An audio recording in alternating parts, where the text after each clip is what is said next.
Office है, क्योंकि हमारा मकसद है जीवन का, इसको करके रहेंगे।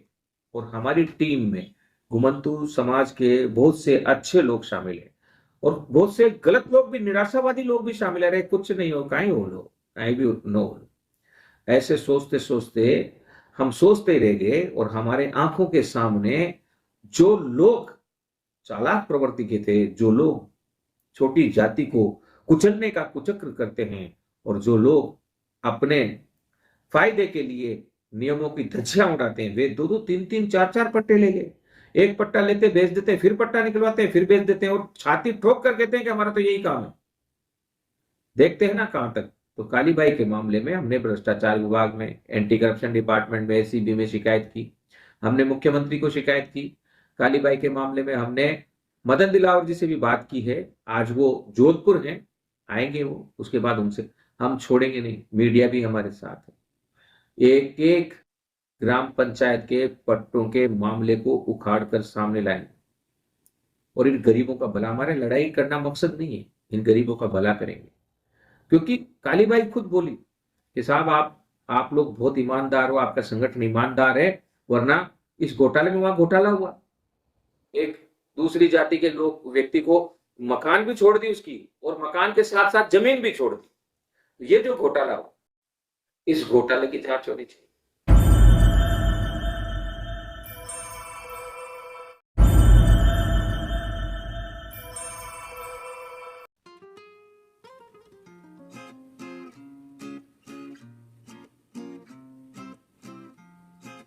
जय हिंद, वंदे मातरम, जय जगत। साथियों, आज यह आपका ऑफिस, यह आपका वह केंद्र जहां से एक शक्ति निकलने वाली, और इस शक्ति को निकालने के लिए भी हमने कम पापड़ नहीं बेचे। जीवन के लंबे सफर में लोगों की मदद करते हुए गांधी टीवी को एक मिशन मोड पर काम करवाते यहां तक पहुंचे। और यहां तक पहुंचने में कई बाधाएं आई।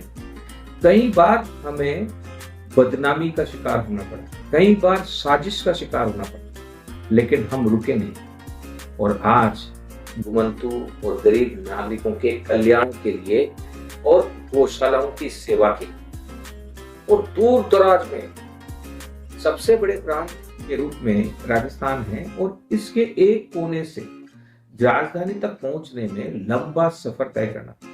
बहुत से लोग हैं जो दूर दराज के कस्बों में राष्ट्र सेवा करना चाहते हैं, लेकिन सरकारी तंत्र, सरकारी अधिकारी, सरकारी अफसर उनके काम में मदद करने के बजाय रोड़े अटकाते हैं। ऐसे में जनतंत्र की असली ताकत क्या है, उसकी पहचान कराने के लिए भारत जोड़ो मिशन सोसाइटी और गांधी टीवी दोनों मिलकर इस राह पर चल रहे। हम चले थे बहुत वर्ष पहले, इलेक्शन से पहले बीजेपी के कुछ अच्छे नेताओं ने हमारा हाथ पकड़ा चुनाव से पहले। उनमें अमित शाह का नाम मैं लेना चाहूंगा, उनका आशीर्वाद हमारे साथ। नरेंद्र मोदी जी का नाम मैं लेना चाहूंगा, उनका आशीर्वाद हमारे साथ है। अरुण सिंह जो राजस्थान के प्रभारी है, उनके साथ हम बैठे, और ओमकार सिंह लखावत जो राजस्थान में कार्यालय में बीजेपी के हेड थे, उनके साथ हम बैठे। और इसके अलावा घुमंतू प्रकल्प के राष्ट्रीय पदाधिकारी दुर्गादास जी, उनके साथ हम बैठे, प्रदेश अध्यक्ष उनके साथ। हमने लंबी चर्चा की, और चर्चा क्या थी, एक सवाल मेरा जो मुझे आज इस विषय में पहली बार देख रहे हैं, और सरकार के नुमाइंदों से, अधिकारियों से मैं आपको एक बात पूछना चाहता हूं कि हम लंबे वर्षों से, लगभग 50-60 वर्षों से भटक रहे हैं, और आजादी के बाद से ही कमोबेश घुमंतू समाज, जिसमें 54 जातियां शामिल, घुमंतू, अर्ध घुमंतू और विमुक्त जाति, जिसमें रेबारी, बावरिया, बागरी, नट, भोपा, गड़िया लोहार, लोहार, मोगिया, सांसी, सपेरा, नाथ, इस प्रकार के लगभग 54 जातियां शामिल हैं। और ये जो 54 जातियां हैं, ये लगातार खानाबदोश जिंदगी जीती आ रही। मैं बड़ा आश्चर्यचकित उस वक्त हुआ जब मुझे पता चला कि ये जिस गांव में रहते हैं, उस गांव में ये लोग जिस गांव में रहते हैं उस गांव में पट्टे दिए जाते रहे हैं, इनको कभी पट्टा नहीं मिला। जिसके पास पट्टा है, एक दो तीन तीन चार चार पट्टे हैं और इनको कभी पट्टा नहीं मिलता। एक ताजा उदाहरण में आपको, देखो संघर्ष कहां तक है, ताजा उदाहरण मैं आपको देता हूं। आप लोगों को सबको पता होगा, आज से 1-1.5 वर्ष पहले कालीबाई जो कि माधोराजपुरा में रहती है, उसके वहां पर वो 50 वर्षों से वहां रह रही है। उस जमीन को पंचायत समिति के अधीन बताते हुए वहां उसको बेदखल करने के आदेश आए।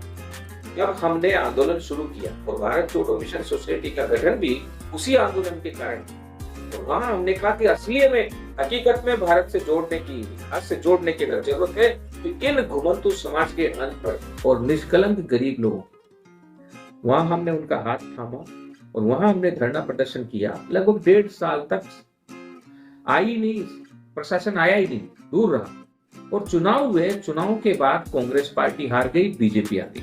अब उन बेचारे पदाधिकारियों को, उन दूर रहने वाले सरपंचों को ये पता ही नहीं कि हमने सत्ता का दामन थाम लिया है और बीजेपी सरकार के साथ हम चल रहे हैं, क्योंकि हमारा मकसद अच्छाई का साथ देना। नरेंद्र मोदी जी वास्तविक रूप से अच्छा कर रहे हैं और हम उस अच्छा करने के कार्य को आगे बढ़ाते हुए आगे बात कर रहे हैं और आगे बढ़ रहे हैं। तो इन जितने भी बड़े नेता जिनका मैंने नाम लिया बीजेपी के, उन सब की चाहत यही है कि हर व्यक्ति को मकान मिले, हर व्यक्ति को पट्टा। अब हमने कहा कि साहब ये इतने लंबे समय से यहाँ रह रहे हैं, लाखों लोग हैं राजस्थान में, एक ही जगह पर रह रहे हैं, तो वहां उनको पट्टा देने में क्या दिक्कत है? पट्टा देने के आदेश आए, उस पर स्टे आ गया। तो हम ये जो फाइल है, ये जो सारी फाइलें हैं, ये सब उसी के लिए बना रहे हैं। ये आप देख रहे होंगे, ये एक जगह की फाइल है जिसमें ये वकालतनामा है, इस प्रकार से ये जाति प्रमाण पत्र है, आधार है, इस तरीके से बहुत सारी हम इसमें काम करते जा रहे हैं। ये सारे एक फाइल है, तो कागज, एक एक व्यक्ति की लड़ाई एक एक तरीके से लड़नी होगी, अलग अलग तरीके से लड़नी होगी। इसीलिए ये ऑफिस है, क्योंकि हमारा मकसद है जीवन का, इसको करके रहेंगे। और हमारी टीम में घुमंतु समाज के बहुत से अच्छे लोग शामिल हैं और बहुत से गलत लोग भी, निराशावादी लोग भी शामिल है। कुछ नहीं हो, कहीं हो लोग, कहीं भी नो हो। ऐसे सोचते सोचते हम सोचते ही रह गए और हमारे आंखों के सामने जो लोग चालाक प्रवृत्ति के थे, जो लोग छोटी जाति को कुचलने का कुचक्र करते हैं और जो लोग अपने फायदे के लिए नियमों की धज्जियां उड़ाते हैं, वे 2-2, 3-3, 4-4 पट्टे ले गए। एक पट्टा लेते, बेच देते, फिर पट्टा निकलवाते, फिर बेच देते हैं और छाती ठोक कर कहते हैं कि हमारा तो यही काम है। देखते हैं ना कहां तक। तो कालीबाई के मामले में हमने भ्रष्टाचार विभाग में, एंटी करप्शन डिपार्टमेंट में, एसीबी में शिकायत की, हमने मुख्यमंत्री को शिकायत की। कालीबाई के मामले में हमने मदन दिलावर जी से भी बात की है। आज वो जोधपुर हैं, आएंगे वो, उसके बाद उनसे हम छोड़ेंगे नहीं। मीडिया भी हमारे साथ है, एक एक ग्राम पंचायत के पट्टों के मामले को उखाड़ कर सामने लाएंगे और इन गरीबों का भला, हमारे लड़ाई करना मकसद नहीं है, इन गरीबों का भला करेंगे। क्योंकि कालीबाई खुद बोली कि साहब आप लोग बहुत ईमानदार हो, आपका संगठन ईमानदार है, वरना इस घोटाले में, वहां घोटाला हुआ, एक दूसरी जाति के लोग, व्यक्ति को मकान भी छोड़ दी उसकी और मकान के साथ साथ जमीन भी छोड़ दी। ये जो घोटाला हुआ, इस घोटाले की जांच होनी चाहिए, हम छोड़ेंगे नहीं, घोटाले की जांच होगी। और इसी प्रकार हर जगह पर परेशान है। तो अब हमने कई जगहों पर पट्टा पहुंचा दिया, पट्टा नहीं, आदेश पहुंचा दिए। और बड़ा आश्चर्य हुआ, एक गांव में हम गए, वहां सरपंच से और सेक्रेटरी से हमने पूछा कि साहब कितने लोग आपके यहाँ रहते हैं? तो वो बोले कि साहब हमारे यहाँ तो कोई रहता ही नहीं, और जबकि हमारे साथ में 100 लोगों की लिस्ट जो वहां रह रहे हैं। तो हमने कहा ये 100 लोग कौन है? कि नहीं नहीं, ये तो ऐसे जाते आते रहते हैं, यहाँ थोड़ी रहते हैं। 2 जूर की रोटी के लिए कोई अगर शहर चला जाता है तो वापस अपने घर पे भी तो लौट कर आता है ना। चूंकि वो झोपड़ी में रहता है और झोपड़ी खाली होने पर उसे मकान मानते ही नहीं है। अरे वो झोपड़ी उस घुमंतु समाज के व्यक्ति का सब कुछ है, उसके पास मकान आप बनाने दोगे नहीं। जिनके पास पैसे, उनके चरागाह में भी मकान बन गए, जिनके पास पैसे नहीं है उनके खुद की जमीन पर भी मकान नहीं बनने देते। तो ये लड़ाई हमारी आगे है। अब हम यहां से आगे जो छोड़ी हुई लड़ाई है उसको हम आगे बढ़ा रहे हैं। बहुत सारे जिलों पर, टोंक जिले में हर तहसील में, हर पंचायत समिति में आदेश पहुंच गए। मालपुरा में हर ग्राम पंचायत में आदेश पहुंच गए। उसके बावजूद अगर वो डंप में पड़ा है, वो ठंडा पड़ा है, उस आदेश को पूरी करके वापस लाना है। देखो, पहले तो हमने बड़े स्तर पर अधिकारियों से आदेश दिलवाए, उस आदेश को नीचे पहुंचाए। अब नीचे पहुंचाए तो नीचे से उस आदेश की पालना होकर वापस आएगा। साहब, इतने लोग रहते हैं और इतनी इनकी क्षेत्रफल है, तो इस तरीके से सारी चीजें जो है वो हम करते हुए आगे बढ़ेंगे, तभी तो सारा काम होगा, वरना तो होगा ही नहीं। तो ये जो चीजें हैं, ये जो बात है, इस प्रकार के हमें काम करने ही पड़ेंगे। घर पर बैठने से कभी काम नहीं होगा। इस बात को गहराई से आप लोग समझ लें। घर पर अगर हम बैठेंगे तो कभी काम नहीं होगा, हमें निकलना ही पड़ेगा। धीरे धीरे ही सही काम आगे बढ़ रहा है, हम आगे बढ़ रहे हैं। एक और बात मैं आपको कहना चाहूंगा, जहां जहां घुमंतु समाज को परेशान किया जाता था पुलिस प्रशासन से, या जहां रह रहे वहां से खाली करके भगा दिया जाता था, वो प्रवृत्ति रुकी है। पिछले 3.5 साल के अथक प्रयास के बाद हमने जो संगठन बनाया, हमने जो धरना प्रदर्शन किया, आपने, हमने, सबने मिलकर जो समर्थन दिया घुमंतु समाज के इस आंदोलन को, उसके कारण कहीं पर भी अब इन्हें परेशान नहीं किया जाता। सबको पता चल चुका है कि इसके पीछे बहुत अच्छे लोग हैं।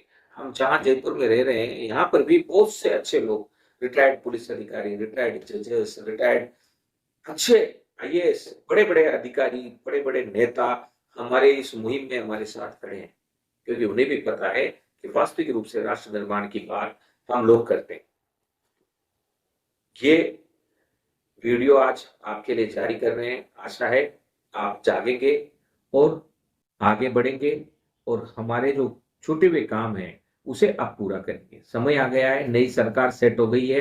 आज मैं मुख्यमंत्री के से मुलाकात करने गया था, उनके अधिकारियों से बात हुई है, और भी कई लोगों से मेरी बात हो रही है। सब लोग काम करने लगे हैं। चुनाव का खुमार उतर चुका है, अब काम कर रहे हैं। तो इस काम में एक और चुनाव आने से पहले जो बचा हुआ समय है उसको हम इस्तेमाल करें और उस काम को आगे बढ़ाएं। जो बचा हुआ काम है उसको भी हम पूरा करें, निश्चित ही सफल होंगे। एक कहावत है, एक कविता है, अतुलित इश्क क्रेता कौन हुआ, नवधर्म प्रणेता कौन हुआ, जिसने न कभी आराम किया, विघ्नों में रहकर काम किया। यानी बहुत अथाह सफलता, अतुलित यश, अथाह यश किसका हुआ? जिसने न कभी आराम किया, जिसने कभी आराम नहीं किया, और विघ्नों में रहकर काम किया, जिसने विघ्नों में, कष्टों में रहकर काम किया। हम कष्ट में रहकर काम कर रहे हैं। आज घुमंतु समाज का एक अपना ऑफिस है, और वह भी लगभग 35,000 रुपए महीने का हम सब जगह से, हमारे तनख्वाह में से निकाल कर दे रहे हैं, हमारे मित्रों का सहयोग ले रहे हैं। और आज घुमंतु समाज के लिए और गौशालाओं के लिए और दूर दराज में काम करने वाली सभी संस्थाओं के लिए हमने जयपुर में एक शक्ति केंद्र बना दिया है। यहां से हम उनकी मदद करें, चाहे कुछ भी हो जाए। जीते जी राष्ट्र सेवा के इस काम को करते रहेंगे, आगे बढ़ते रहेंगे और लक्ष्य को प्राप्त करते रहेंगे। जय हिंद, वंदे मातरम, जय जय।